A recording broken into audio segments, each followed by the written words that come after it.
In the air to right, hooking near the foul pole, and that is off the screen for a 3-run home run. Michael Massey has his second home run of the series. And right after the Blue Jays get one in the bottom of the 7th inning, the Royals answer with 3, and they have a 5-run lead. And the Royals would go on to win the ball game. 6-1 was the final, a scoreless affair through 5. Royals put up 3 in the 6th. RBI singles from Bobby Witt Jr. and Salvador Perez. Michael Massey with a 3-run homer to cap things off in the 8th, and the Royals. The boys in blue are 19-13. They have today off before starting a 3-game weekend series with Rangers in Kansas City. Welcome to the Sports Ticket, brought to you by Kiever Brothers Automotive in Beloit, your home for fast, friendly auto repair. And last night, another great performance by Seth Lugo. He has given up just 1 run and 2 hits with 8 strikeouts last night. Lugo now has more strikeouts in his last 2 starts, 17, than his first 5 combined, 14, and his ERA has dropped to 1.60 through 7 starts. 6 of his 7 starts have been quality starts. Matt Crociero, manager of the Royals, on his starting pitcher Lugo. Really impressive. I mean, it's fun to watch. It's just becoming one of those things, like he can do whatever he wants with the ball. Sink it, cut it, up, down. You know, the breaking ball is impressive, and he just throws so many strikes. You know, and if he misses, they're such small misses that they have to honor those as well. So, I mean, you don't want to take that for granted because he's just putting together some of the best pitch games we've seen. So Seth Lugo is pitching well. Bobby Witt Jr., did you see his play last night? Yes. From his knees behind second, throwing a guy out by a step. That was Gold Glove material, no doubt. And Salvador Perez is defying age. He's like fine wine. He gets better with age. Salvador Perez began May much like he ended April. Another RBI, extended his career best on-base streak to 21 games. He has 27 RBIs. That leads the American League, and he's missed a couple of games due to injury. His on-base streak is 4 games longer than his previous high of 17 games back all the way 12 years ago in 2012. He hasn't struck out in 36 plate appearances, and he has nearly as many walks, 10, as he does strikeouts, 13. His batting average of .355 is first among AL hitters, and his OPS ranks 3rd in Major League Baseball. So Salvador Perez is getting it done, and the Royals are getting it done. 19-13 and franchise record for wins in the month of April, and they're 19-13 right now. And when you get good starting pitching, they're top 5 bullpen, top 5 starting pitching, top 5 defense right now. They are not top 5 offense. About average is where they are offensively. And you know what? If you are in it and you get to the trade deadline, you can always add a bat. So, and Hunter Renfroe's really not going. Pasquantino's had a glimpse, a run of some good games at the plate, but he hasn't been consistent throughout the year. Garcia struggled quite a bit there for a while. There are guys on this team. Michael Massey coming back for the Royals is helping because he is more of an offensive threat at second base than what they had before. So good things in store perhaps for the future for the Royals as they are 19-13. Coming up, a no-hitter in college baseball, NBA, NHL playoffs, and AI has predicted the Super Bowl champions for the next 10 years, so there's no need to watch football because we have it all figured out 10 years in advance. And good news for you Chiefs fans, you're on that list of future Super Bowl champions. I mean, you know, you have 3 with Patrick Mahomes. Will he get to Brady's 7? We'll tell you here in a moment whether that's going to happen or not. But first, local sports. Mother Nature, we got the rain. We needed the rain. We're happy to have the rain, but it does cause some problems in regards to spring sports. Yeah, we're in limbo right now with the Beloit Sacred Heart baseball game. As of now, it's not going to be played at the Beloit baseball field due to field conditions because of the rain that you just mentioned. So that's thrown a wrench in that. There's a possibility the games could be played in Solana this afternoon, but that's based on field conditions there in Solana and also umpire availability. So not 100% sure if the games will be played today or not. Right now, it's like I say, it's kind of a spot where we need to wait and see if it can be played in Solana. It's scheduled to be the final game of the regular season, or games, I should say, doubleheader for Beloit, who's 12-6 and 6-2 in the league, and Sacred Heart is 16-2 and 8-0 in league play. So an interesting matchup there between the two squads, but we'll see if it gets played or not, and we'll update you on the noon sports if we have anything new with that. There is golf scheduled to be played today. The Riley County Invitational at 1 o'clock in Sand Greens here this afternoon. Lakeside, St. John's, Rock Hills, Pike Valley, and Southern Cloud competing from the area. And then Beloit's scheduled to be at the Ellsworth Invitational in golf at 3 o'clock this afternoon. So it's a look at where everything sits right now as far as local sports are concerned, and we'll update what we need to once we know everything. If there are any other changes, also at ncksports.com, which is your home for high school sports here in north central Kansas. You know what's great about starting a new month? It's so fun, so much fun, is getting all the bills. Yeah. Yeah, that's what I'm getting right now. I'm opening it up. I'm like, oh, hey, we got checks coming in. Nope, bill, No, yeah. bill, ooh, check, bill. They all come in, like, and they're so prompt. Everybody can relate, right? The bills are so prompt, Yeah. right? They're just like always on time. It's amazing. Like it never But comes when I later need than something the fixed second. from a certain company, that is not on time. But Yeah. boy, I can get my bill right on time, like clockwork, right? Absolutely. Yeah, that's kind of how it works. I'm just having a little bit of fun with it. And coming up here, well, let's see. I had to restart the computer. So let's go ahead, and because it froze up on me for some reason. So let's jump ahead to a no-hitter in college baseball last night. 2 strikes. The fans wanted that one out of pure elation. Wasn't really close to a strike right there. Instead, it was just a good breaking ball from Brockett at 2-2. Here comes his 107th pitch. Swing and a miss! Jackson Brockett, write your name in the record books. Nebraska's first individual no-hitter since 1954.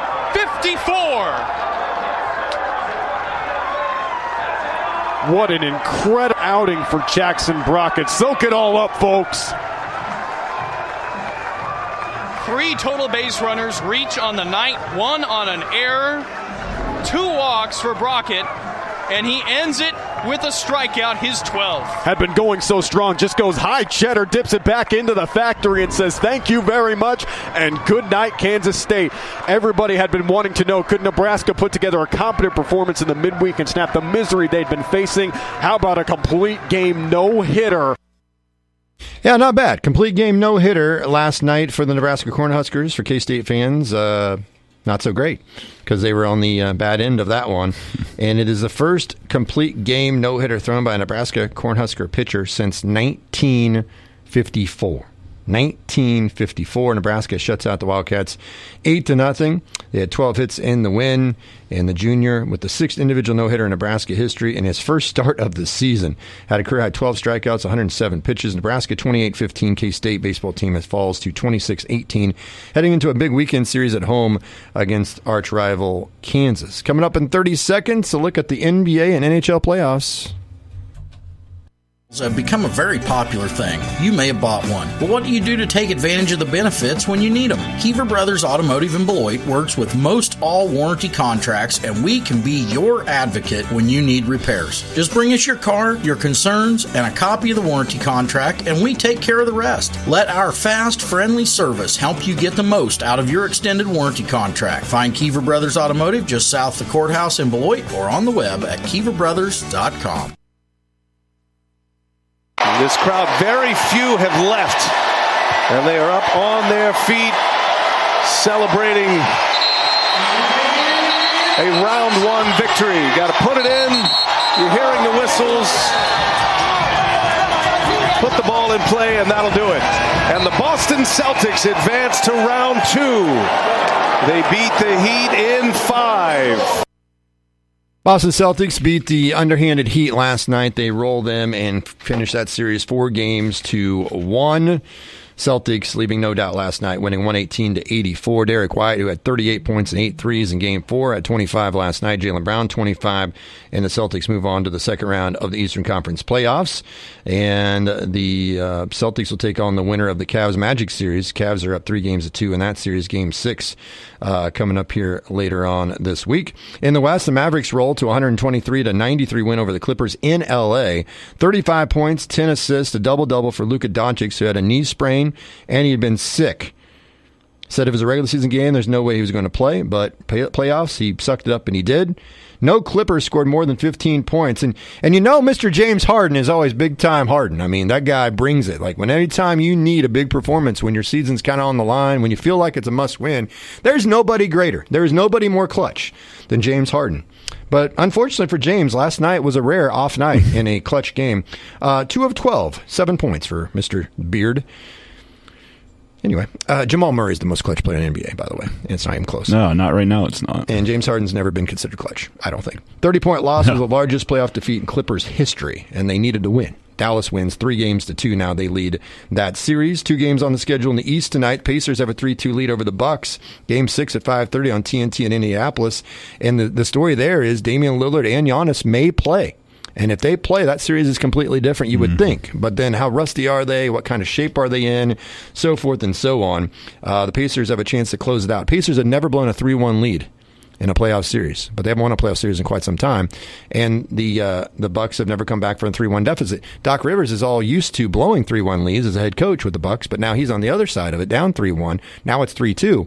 Perhaps the Bucks can get it done. They win in Indiana, then they're going to feel pretty good about winning Game 7 in Milwaukee. Yeah, for sure. Indiana needs to get it done tonight. And the winner of that series will take on the winner of the Knicks 76ers series. The Knicks should have won the other day. They were up 6 with 28 seconds to go. Tyrese Maxey with a 4-point play, hit a 3, was fouled. Now the NBA is saying that shouldn't have counted. There was a travel. I'm like, dear Lord, you could say that there's a travel on every play. Yeah, that's every time somebody gathers to shoot a basketball anymore from the outside, it seems like. I saw somebody that used to be from this area, and they were posting. I think they like to brag a little bit about their kids. And so anyway, they posted something about some traveling basketball game and their kid, and it's showing this highlight. And the kid made a 3. It was a nice shot. It's cool and all. I'm like, did you just omit the traveling? Because it's a travel to me, without question, before the kid shot the 3. And we're bragging about how great the kid shot the 3. And I'm like, you're really showing that your kid traveled. But whatever. You brag whatever you want to do. So anyway, the Knicks and Sixers, 8 o'clock tonight. Philly trying to force a Game 7. Who you got tonight? Pacers, Bucks. I got Pacers finishing. I think the Pacers are going to do it, yeah. Knicks, Sixers. I got Knicks finishing it. I think everybody's writing off the Knicks because they blew it the other night. I think the Sixers I think they caught a break, the Sixers, by winning the other night. Yeah, I'm going to pick Philly tonight, but I'll pick New York to win it in the 7th game. Okay, yeah. All right. And NHL playoffs taking place, and the Oilers advanced last night. For the 3rd year in a row, the Edmonton Oilers have eliminated the Los Angeles Kings and are moving on to the 2nd round of the Stanley Cup playoffs. So the Edmonton Oilers beat the Kings 4-3. They move on as they win 4-1 in that series. The Dallas Stars pick up a 3-2 win over the Vegas Golden Knights to take a 3-2 lead in their first-round series. And tonight, the Toronto Maple Leafs hosts the Boston Bruins in Game 6 of the first round in the East. Boston has a 3-2 lead. Puck drops at 7 o'clock in Toronto. So do you like to predict the future? Who doesn't? Who doesn't? I mean, I predicted the future accurately for quite some time, and that's why I'm still here. Because if I could predict the future, I would have won the lottery, and I wouldn't be here right now. Yeah. I can assure you of that.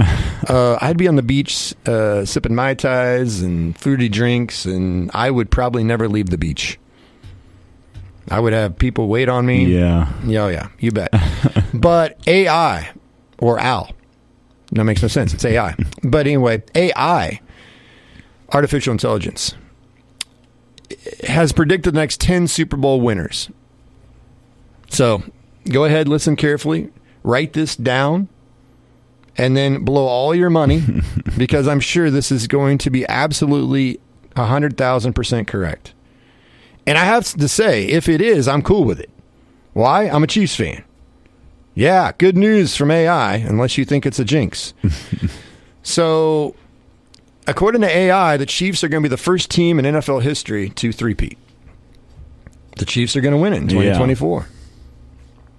Yeah. Will they four-peat?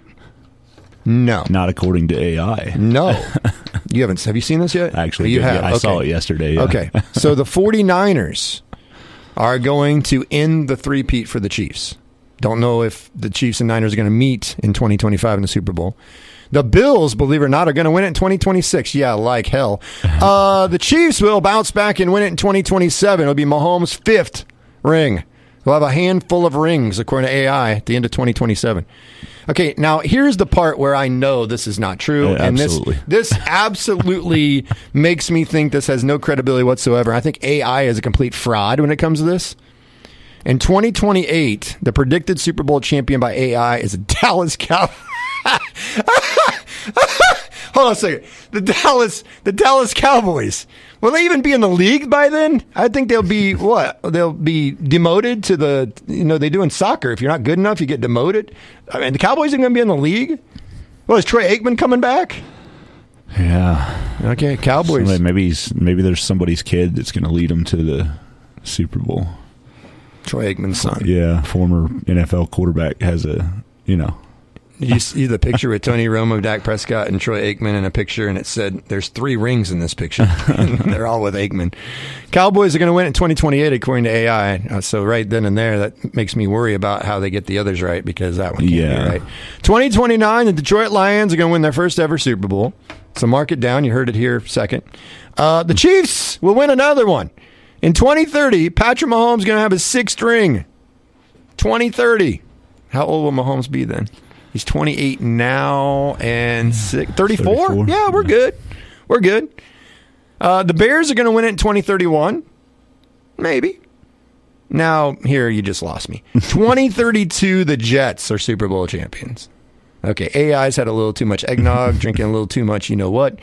The Steelers will finally be atop the perch again in 2033. So if AI ends up being correct, let's see, the Chiefs now have, 4 Super Bowls? Is that right? Yeah, in history, yeah. In history? Yep. Okay, the Patriots have 6, and the Steelers have 6, correct? Yeah. That's the most. So if AI is right, the Chiefs will end up having 7, and the Steelers will have 7 at the end of 2033. And the Chiefs and the Steelers will be the 2 greatest franchise in sports in the NFL, if all of this is right. Cowboys would have what? That would be their 5th or 6th if they won, according to AI.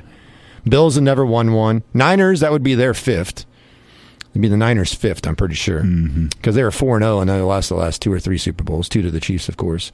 The Lions never won it. The Bears haven't won it too many times. The Jets haven't won it too many times. So, if this is all correct, the Chiefs are going to win the Super Bowl 3 times in the next 10 years, and Mahomes is going to have 6 rings.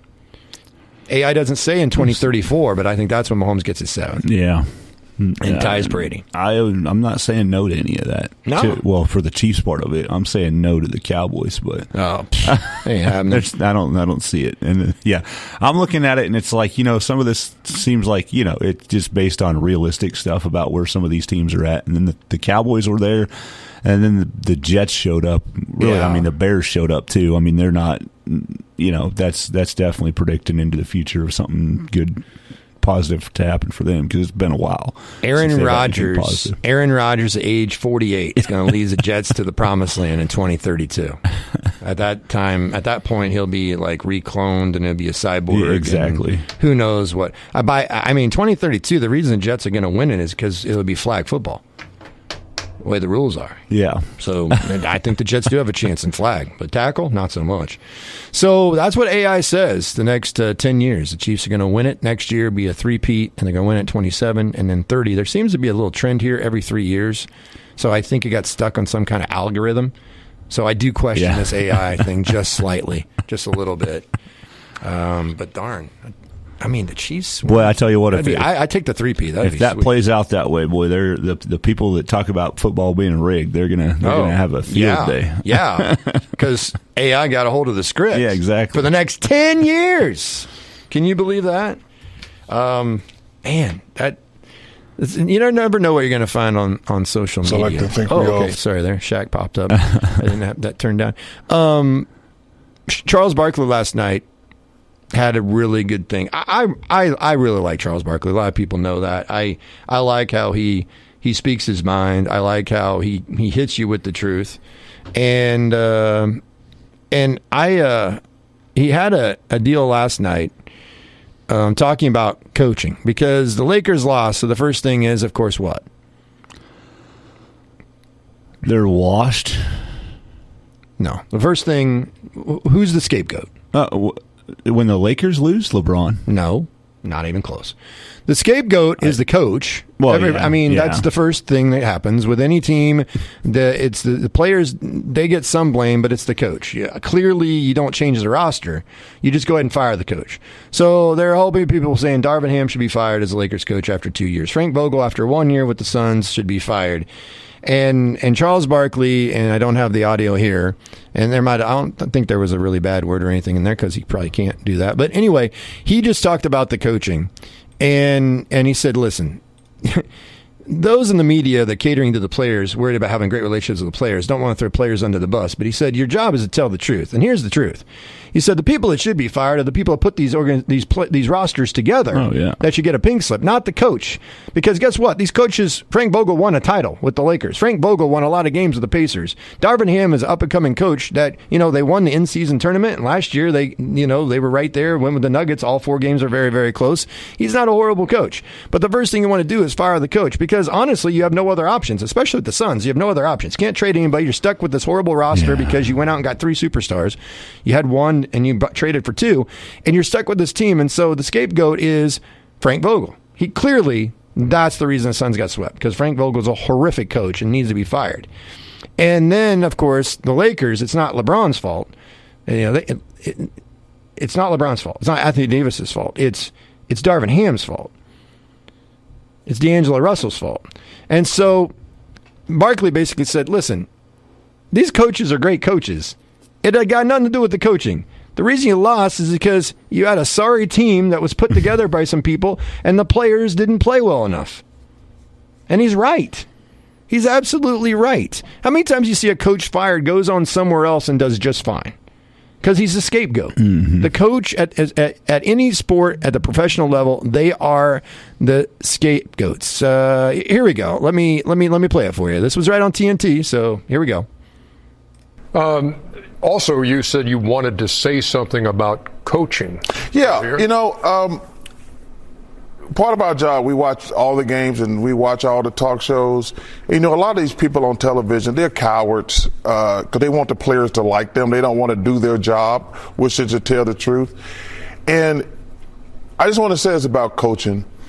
Anybody who thinks the reason the Lakers suck is because of Darvin Ham or the reason the Suns suck is because of Frank Vogel, you don't know what you're talking about. Frank Vogel is a hell of a coach. Darvin Ham is a hell of a coach trying to get his career started. But for all you punks, idiots, and jackasses on other networks who want to be media and who want all the players to like y'all, do your damn job. The Lakers suck and the Suns suck because of the players. It has nothing to do with the coaches. I feel better now. Here, I can tell. Looks like you getting that off your chest. I did. I hate it, man. You sit there like Darvin Ham needs to get fired. Frank Vogel needs to get fired. Who put them teams together? Them trash-ass teams put together need to get fired. Them guys, they didn't just all of a sudden suck as coaches. People who put them teams together they start packing up their stuff. Amen. Amen. And that's why I love Barkley. I love Barkley. And listen, he's talked about he's lost friends. He's even talking about him and Jordan don't have a great relationship. They used to be good friends, Michael Jordan. Mm-hmm. But he was critical of something Jordan did, I think, as an owner. And then Jordan didn't like it and so forth and so on. And, Jordan has a right to not like it. But Barkley has a right to speak his mind, and he's earned that in his career. And he's respected for what he says. He's a very funny person. He's a very serious person at times. Right there, he was serious because he was bothered, and he got to speak his mind. Now, he is allowed to do these things based on what he's accomplished to get to this point. Not anybody can just say what he says and kind of get away with some of these things, like when he jokes about, the women in San Antonio, and he jokes about the beach in Galveston and all this other stuff that he's been talking about lately. But, to me, he's spot on. I mean, because you can go ahead and make the carousel and change coaches every year. If you keep changing coaches at any level, you're not going to have a lot of success in regards to winning championships. It just doesn't happen. I'm trying to think of an example. There's a few, but there's not a lot of where a new coach came in and immediately you win a championship. Like the Barry Switzer inherited the Cowboys and Jimmy Johnson, right? And so Barry kind of benefited from that, no doubt. But he did win a Super Bowl with the Dallas Cowboys. That's one that pops in my head. There might be a few other examples, but for the most part, when you keep changing coaches, it doesn't work. No, I just, the NBA is just a different animal too, because it just seems like that's automatically where they go. It's like they don't. Well, you're stuck with some of these contracts. So yeah. You can't if you've got Bradley Beal, you're not going to cut him. No. Okay? And if Kevin Durant is too old and you can't trade him, or these guys have no trade clauses, or people aren't going to pick up these huge contracts, like Brian Windhorst said at ESPN the other day, he said the only thing the Suns can really do to change anything is fire the coach. That's about all they got, because they are stuck with these bad contracts. They can't take mid-level exceptions because NBA's collective bargaining agreement, some things have changed there. He's like, you got some $2 million a year players, which are into the bench players, that you might be able to trade, but what are you going to get for them? You're stuck with 3 big contracts with Booker and with Durant and with Beal, and you just signed Grayson Allen a 4-year, $70 million, and he didn't even play in the playoffs. He was hurt with ankle injury, good outside. He was the best three-point shooter in the league this year, former Duke star. So what do you got left to do? The owner's not firing himself. So you either clean in front office out or the coach, and that's just kind of part of the animal, unfortunately, for coaches. I think if the Suns are going to get rid of their coach, they should highly consider getting rid of their GM. I'll just put it that way. For the Suns, because Frank Vogel, I do differ a little bit with what Charles is saying here, because Frank Vogel actually has won a championship. Like you said, he's proven himself a little bit, right? Mm-hmm. And has a title. Darvin Ham doesn't have that. Like, I've not seen, I don't know. It's his second year. Yeah, it's like, I don't know if Darvin Ham is a really good coach or if he's not a really good coach. Well, his team's. But shouldn't he have more than 2 years to accomplish that? That's Barkley's point. Yeah, I get that part of the point too. But I can't say whether he's a real good coach yet or not. Like, Barkley kind of sounded like he was talking about him being a pretty good coach, and I don't really know where he's at right now. First of all, let me tell you something. When you've been an assistant for a while on a pretty good staff, and then you become if you become a head coach, I think you're a pretty good coach. Well, yeah, no, I'm not saying at the professional level. You can't be a complete dunce and be a head coach in the NBA. No, and I'm not saying that. What I'm saying is, like, I get the vibe from Barkley that he thinks Darvin Ham's a really good coach, and I don't see that yet because we haven't gotten the opportunity to. Well, I think Barkley's saying his potential. He deserves the chance to get that. And I 100% agree that he deserves the chance to show that. Absolutely. But it's just like that's not something we've seen with him. We have with Frank Vogel. Right. The dude led a team to a championship and doesn't get the credit for it because LeBron was on his team and it was in the bubble, and so he doesn't get the correct credit for what he's done, probably. Right. And so that's where it comes with Frank Vogel, and now they're saying that the Suns can't win because he's not the right style of coach for the team that they've built. Well, that's not his fault. And exactly. So maybe James Jones should have gotten a different coach right out of the gate for that team that they built. And because it's like, if you don't think that's the right fit, then maybe you messed up too. Maybe that's when the owner looks at the GM and says, well, you messed everything up here. Right. If you want to fire the coach right now, first of all, you put the team together in the wrong way. You've handicapped our draft picks for the next 6 years, and you hired the wrong coach. Like, all these things are stacking up to be like, okay, well, maybe we should get a new GM. But you can fire the coach. You can't fire the players. Yeah. Unless you cut them. And you're not going to cut superstars that have big money on the books. Yeah, if you're the Suns, you're getting rid of a GM and a coach. Well, it doesn't improve your situation. You're still stuck without a first-round draft pick until 2030 after this year. Yes. And so, you can clean house all you want, but whoever you bring in new can't change anything. Absolutely. Absolutely. So what we've learned today, boys and girls, is that the Royals are good. We've learned that Mother Nature is messing up some spring sports schedules, but we're okay with that. Which, by the way, I've also gotten the note that Riley County Golf is moved to tomorrow. I literally got that right after. Riley County Golf is tomorrow. Schedule, so we've also learned that K-State got no-hit by Nebraska. We learned that James Harden is not a clutch player. We didn't learn that. We already knew that. And we also learned that AI has the Chiefs winning 3 more Super Bowls in the next 10 years. I'm okay with that. I'm not going to complain about that. And a three-peat, Mahomes get a three-peat, have 6 rings and a three-peat, he'd have to be the GOAT at that point because he'd have something Brady never had, which was a three-peat. Yeah. I mean, he has 1 less Super Bowl. Yeah, but hello, three-peat. That'd be pretty doggone impressive.